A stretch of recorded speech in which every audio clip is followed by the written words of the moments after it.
Evet. Çok güzel çocuklar. Bakar mısınız? Burada çok güzel bir köprü yaptık buradan. Evet çocuklar. Wow, çok güzel. Çok güzel. Anne. Evet çok güzel. Köprümüz sağlam çocuklar. Ah, sağlam dedim düştü bak. Anne, Sağlam deyince düştü. İşte şor. Şorşu buldun mu? Tamam.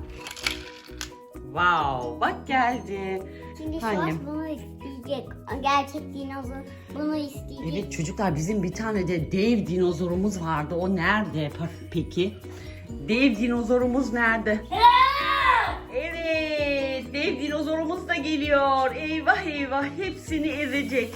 Hayır yıkmasın. O zaman da siz çok unfair. Anne pil kalk buna. Ah pilimiz mi bitmiş? Dur bir pil takalım ona.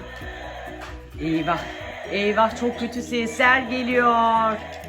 Çok kötü sesler geliyor. acaba hangi hayvanlara saldıracak?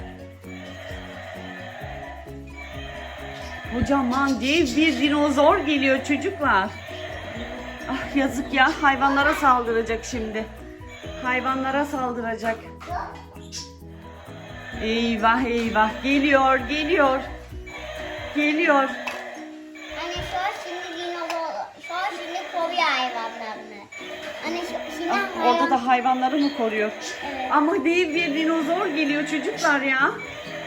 Yazık mı hayvanlara saldıracak şimdi. Çok tehlikeli. Ağzından ateşler çıkıyor. Eyvah eyvah geliyor hayvanların üstüne geliyor. Yuşa. Aa.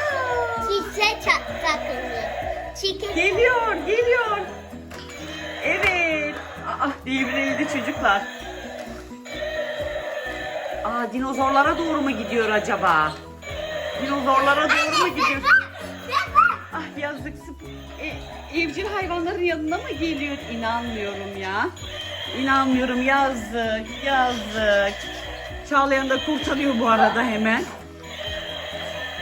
İnanmıyorum ya saldırıyor küçük hayvanlara saldırıyor. Dev dinozor saldırıyor ve devrildi şimdi. Şimdi devrildi. Tekrar kalkıyor ayağa. Evet. Yuşa onu etkisiz hale getirdi. Aferin ya kurtardık mı hayvanları? Hayır bu yaptı. O mu yaptı? Anne bu şakadan gerçekti. Öyle mi? Evet. Hayvanlarımızı kurtardık. Anne. Nereden çıktı geldi o ya? Ne şor? Peppa.